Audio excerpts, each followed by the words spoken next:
هغې ته د سیرت ماهرین فترة الوحی ویلې دي. دا څومره زمانه وه، امام ابن حجر عسقلانی رحمه الله فرمایي چې د وحی بندش نه مراد لږ وخت دپاره د وحی راتلل بند شوي او نبی علیه الصلاة والسلام په دغه موخه کې زړه ډېر تنګ شوی و، بلکې بعضې روایتونو کې داسې راځي چې نبی علیه الصلاة والسلام به په دې نیت باندې غر ته وختې را ټوپ کړم، آواز به ورته راغی یا محمد انک لرسول الله، ته خو د الله پاک رسول یې. د آواز به اورېدو د هغې سره نبي علیه السلام به لږه تسلي کوي. اوس د وحي د بندش حکمت سو لږ وخت وحي بنده شوه، یو خو دا چې نبي علیه السلام باندې کم روب راغلی و، یاره راغلی وه، نو الله پاک دا غوښته چې لږ وخت تیر شي، دا یاره ختم شي، خوف ختم شي. او دویم دا چې د بل وحي د راتلو انتظار وشي. نو هدایت پکې انشاءالله مخکې بیان شي په اسباب هدایت. حضرت جابر رضی الله تعالی عنہ روایت نقل کړي چې نبی کریم صلی الله علیه وسلم فرمایل بین انا امشي اذ سمعت صوتا من السماء فرفعت بصري فاذا الملك الذي جاءني بحراء جالس على كرسي بين السماء والارض فرعبت عنه فرجعت فقلت زملوني زملوني فانزل الله يا ايها المدثر قم فانذر وربك فكبر وثيابك فطهر والرجز فهجر فحمي الوحي وتتبع. حضور اقدس صلی الله علیه وسلم زه روانو ما یو आवाज مې واورېد د اسمان د طرف نه چې ما نظر پورته کو، نو هغه فرشته چې کومه د حرا غار پې راغلې وه داسې مې په کرسۍ چې ناست، نو ما باندې روب راغلی، زه سیده پورته راغلم او آواز مې وکړه زملوني زملوني، ما باندې څادر را واچوئ. نو دا آیتونه مبارکه نازل شو یا ایها المدثر، اے ځان په کپړه کې را پټونکیه، قم فاسا فانذر، د الله پاک نه خلق ویروه، وربک فکبر، د خپل رب لویي بیانوه، وثیابک فطهر، ستا کپړې دې پاکي، لباس دې پاکي، والرجز فهجر. دا پنځه آیتونه نازل شوي دي، دې پوره تفصیل انشاءالله خو زمونږ د وخت د کمۍ د وجې نه موږ هسې به دغه الفاظ باندې اکتفا کوو. نو چې دا وحي راغله نبي علیه الصلاة والسلام هغه یقین ښه مضبوط شو چې الله پاک د نبوت دپاره زما انتخاب کړی دی. او په دې آیتونو کې د پیغام د رسول تسلسل بیان چې اوس د آرام السکون هغه وخت ختم شوی، مستقبل کې به ستانه یو عظیم الشان کار اغوستی کېږي، د هغې تکمیل وي.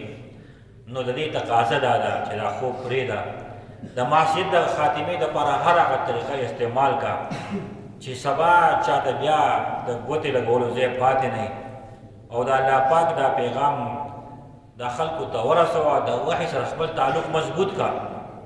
او فانذر کې اشاره دې خبرې طرف ته ده چې په دې لار کې به تکالیف دا به راځي، مضبوط به ځان ساتي، رسالت حق به ادا کړي، او دا به داسې ادا کېږي چې ته شپه ورځ د الله دین کار شروع کړي، او د دعوت کار به دې سره مضبوطي. دا زموږ اولنۍ خبره. دویمه خبره د تبلیغ او د رسالت مراتب او مراحل. نبی کریم صلی الله علیه وسلم د دعوت تبلیغ د آغاز نه مخکې اولنۍ مرحله کې چې الله پاک په نبوت باندې سرفراز کو، او دا آیتونه مبارکه نازل شو د سوره مدثر ده.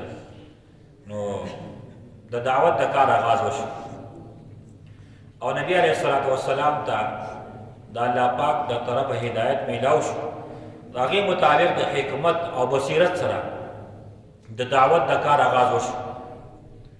اولنۍ مرحله کې حضور اقدس صلی الله علیه وسلم 3 کاله پورې انفرادي طور باندې د دعوت او د تبلیغ د مقدسه فریضه ادا کړې. او دا حق صداقت پیغام هغه خلکو ته رسولی دی او خلک انفرادي طور باندې په دې خبر باندې قایله کړي.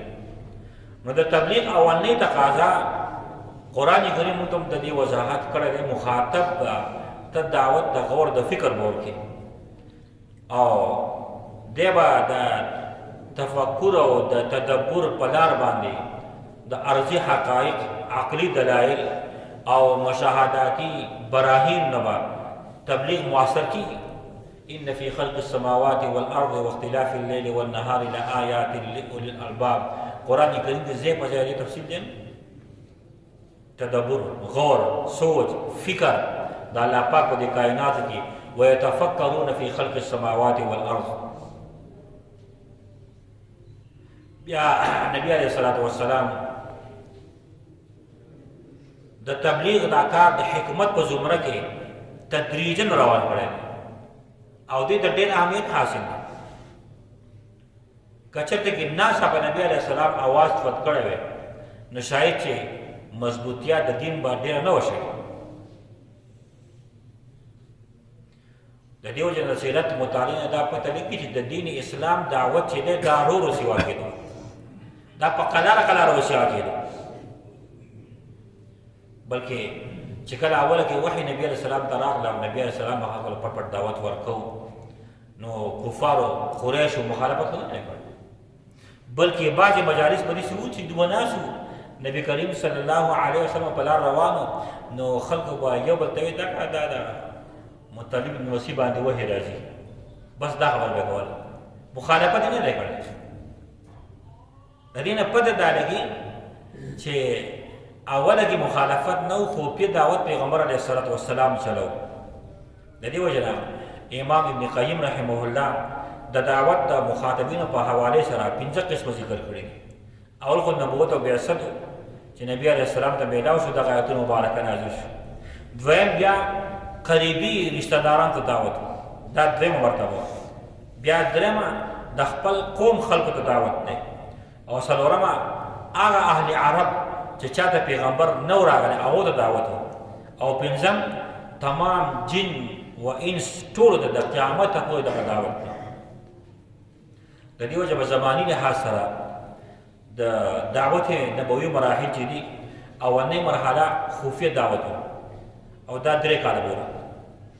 دویمه مرحله علانیه دعوت دی په غیر د جنه خولا خبره، دا د هجرت پورې و. درېمه مرحله علانیه دعوت و، که چا به جنګ کو د هغو سره به جنګ کېده، دا د حدیبیې موقع پورې وه، صلح حدیبیې پورې. او څلورمه مرحله علانیه دعوت او هر هغه جماعت، هر هغه قوم چې هغه د دین د دعوت په لار کې رکاوټ جوړېدل، د هغو سره قتال دی او دا تر د قیامت ورځې پورې جاري دی. یو سوال ذهن ته راځي چې نبی علیه الصلاة والسلام په ابتدا کې د دین دا کار پټ ولې شروع، د دې رازدارۍ کې څه حکمت؟ نو دا نه وه چې نبی علیه الصلاة والسلام د خپل ځان خطره وه، بلکې پیغمبر علیه السلام ته خو دا پته وه چې ما ته الله تبارک وتعالی حکم راکړی دی او د الله پاک دا دین رسول دی او الله پاک غواړي دا دین کامل شي. هو الذي ارسل رسوله بالهدى ودين الحق ليظهره على الدين كله. دا دین په تمامو ادیانو غالبیږي، دا خو پیغمبر اسلام ته پته وه. نو نبی علیه السلام که کولاو دعوت حکم شوی یا نبی علیه السلام په کولاو دعوت شروع کړه او دا د پته زما به حفاظت الله تبارک وتعالی کوي، والله یعصمک من الناس نه.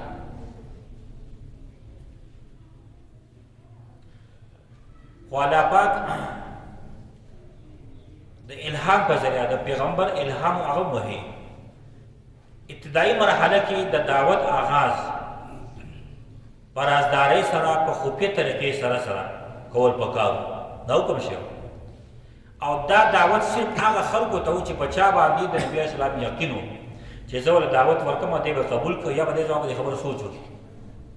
ظاهره خبره چې اوسې ته خبره وکړي هغه به سوچ وکړي، نو چې حق خبره د سوچ نه پس به هغه بیا خامخا هغې ته مایله کړي.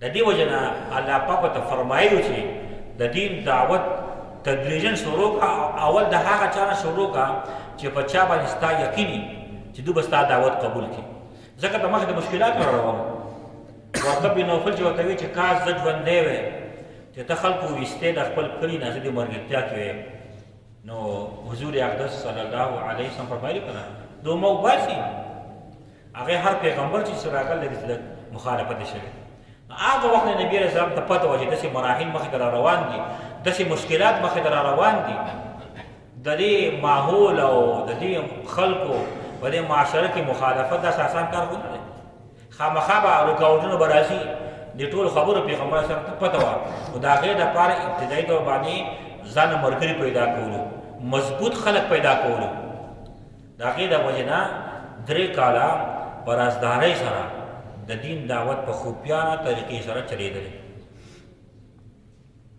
د دې وجې نه حضرت امام ابو عبید رحمه الله فرمایي چې ما د عبدالله ابن مسعود رضی الله تعالی عنه تپوس چې د خفیه دعوت دا طریقه څنګه وه نو هغه وفرمایل چې حضور اقدس صلی الله علیه وسلم د خفیه ذریعې سره دعوت ورکوو چې دا آیت مبارکه نازل شو فاصدع بما تؤمر واعرض عن المشرکین بس بیا خو کولاو خبره بیا نبی کریم صلی الله علیه وسلم او صحابه کرام چې کوم په هغه موقع موجود وو بس کولاو د دین دعوت شروع او دا خفیه دعوت دا 3 کاله چلېدلی بیا د اسلام اولنۍ درسګاه حضور اقدس صلی الله علیه وسلم د وخت د افرادو د مقام رعایت ساتلو سره سره دا سلسله مخکې وچلول او د دین د دعوت دپاره اولنۍ مرکز دار ارقم جوړ شو د دې انتخاب نبی کریم صلی الله علیه وسلم کړی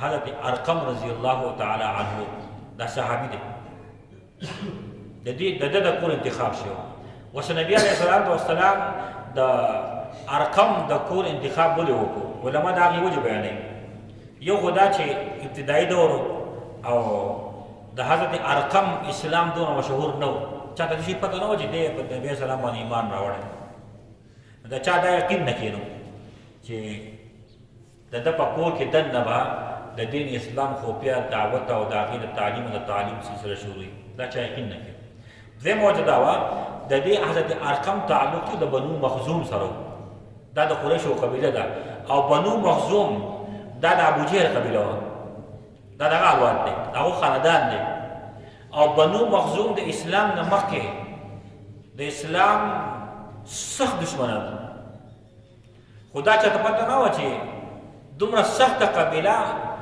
دومره په دشمنۍ کې سخته ولاړه او د هغو د یو فرد په کور کې د دین د تعلیم او د تعلم او د دین د دعوت ابتدایي مرکز جوړ شوی دا چا یقین نه کېد او درېیمه وجه دا وه چې حضرت ارقم کم عمر و 14 کاله عمر هلک و ده په دغه وخت کې اسلام قبول کړی دی او د صفا غرب په خوا کې د دوی کور په دغه ځای کې د اسلام دا دعوت چلېدل دی دار ارقم باندې او دا د حضرت عمر رضی الله عنه د اسلام د راوړو په دغه ځای دغه صحابه کرام به راتلل به نبی صلی الله علیه وسلم ناست و صحابه کرام به راتلل او نبی علیه السلام به د قرآن کریم تعلیم به ورکو او دعوت به ورکو او صحابو ته به دین احکامات ښول د دې وجه نه د حضرت ارقم رضی الله عنه کور چې و دا د اسلام اولنی مرکز و دا زموږ درېیمه خبره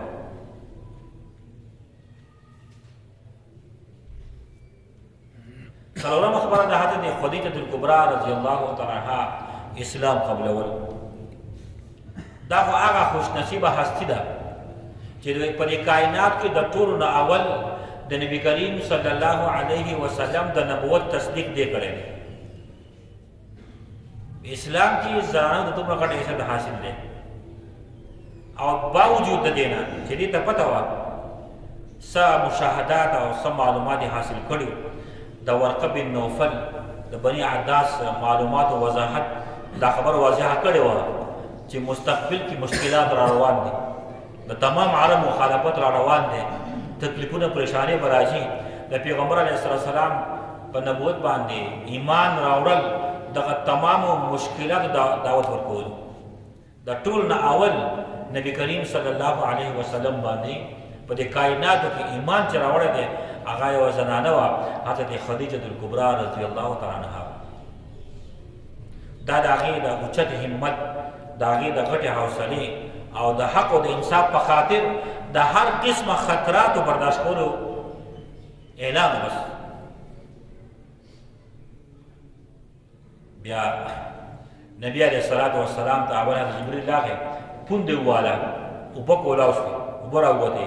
حضرت جبریل اودس وکړو، بیا نبی کریم صلی الله علیه وسلم اودس وکړو.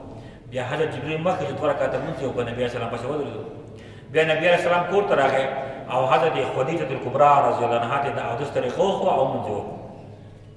د حضرت خدیجة الکبرا رضی الله عنها په فضایلو کې دا خبره هم ده، په دې امت کې د ټولو نه اول اسلام هغې راوړی، په دې امت کې د ټول نه اول د نبوت تصدیق هغې کړی، د ټول نه اول د قرآن کریم تلاوت هغې کړی دی، د ټول نه اول اودس او مونځ د نبي علیه السلام نه هغې زده کړی. دا زموږ د دې نه پورې درس و، د دې نه هدایت مونږ ته حاصل شو چې الله پاک څه زمانه وحي بنده کړه. اشاره دې خبرې ته ورته وه چې وحي زما په اختیار کې کله غواړم وحي به کوم، چې کله نه غواړم وحي نشم کولی. قل ما يكون لي ان ابدله من تلقاء نفسي ان اتبع الا ما يوحى الي. قرآن کریم آیت مبارک کړی دا د الله پاک په اختیار کې ده. کله غواړي الله پاک وحي به راولي، کله الله پاک نه خوښه، دا چا په اختیار کې نه ده. بل مخکې دا خبره بیان شوه چې هغه خوف لري کول غوښتو الله پاک، او د دویمې وحي د انتظار دپاره لږ ټایم ورکړی شوی. بل اولنۍ آیتونه مبارکه چې دي، یا ایها المدثر قم فانذر وربک فکبر وثیابک فطهر والرجز فهجر. گویا که دا د اسلام نه چوړ دی، توحید دی، قیامت باندې ایمان دی، تزکیه د نفوسو ده، امت مسلمه د هر قسمه شر نه بچ کول، د هغو د مفاداتو تحفظ. په دې کې د پیغمبر علیه السلام هغه عزم، د هغه مقصد، هغه په هغې کې شدت او تیزي پیدا کړو. د دې لپاره چې نبي علیه السلام د خپل رب د طرفه چې کومه ذمه داري ورته حواله شوې ده په پوره طریقه د ادا کولو لپاره تیار شي. د څه قسم مزاحمت، څه قسم رکاوټ، مشکلات او خیال ونه ساتلی کېږي. بس دعوت الی الله دا کار دا په طریقې احسن سره سرته رسول پکار وي.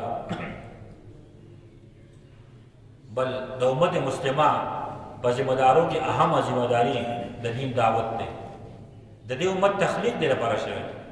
کنتم خیر امة اخرجت للناس تأمرون بالمعروف وتنهون عن المنکر وتؤمنون بالله ولتكن منکم امة يدعون الى الخير.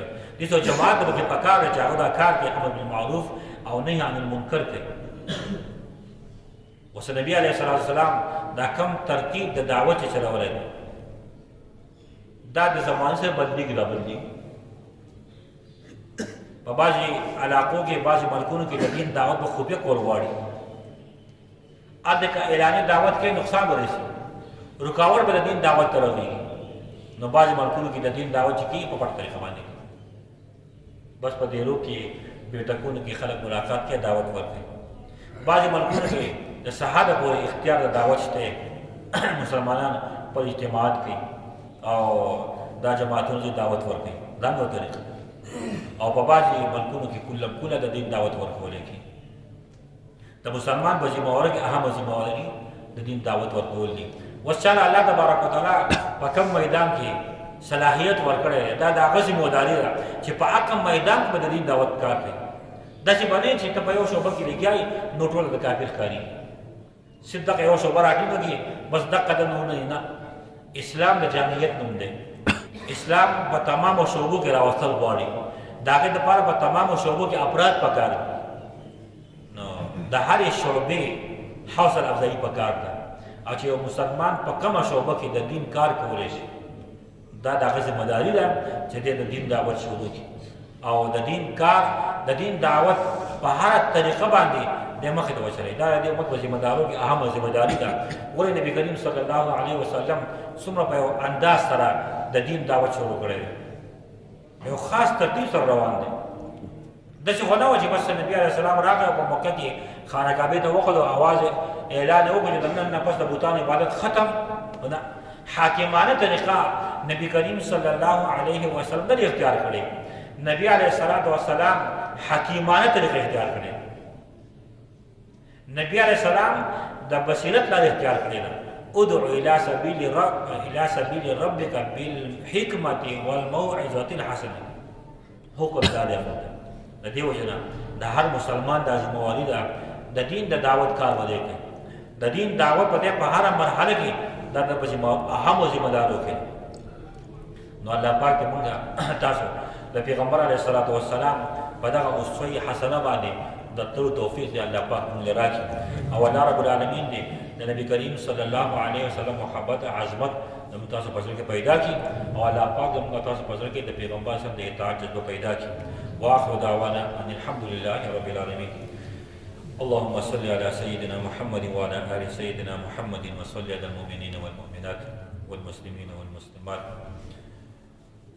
ربنا تقبل منا إنك أنت السميع العليم وتب علينا إنك أنت التواب الرحيم. وصلى الله تعالى على خير خلقه محمد وآله وأصحابه أجمعين.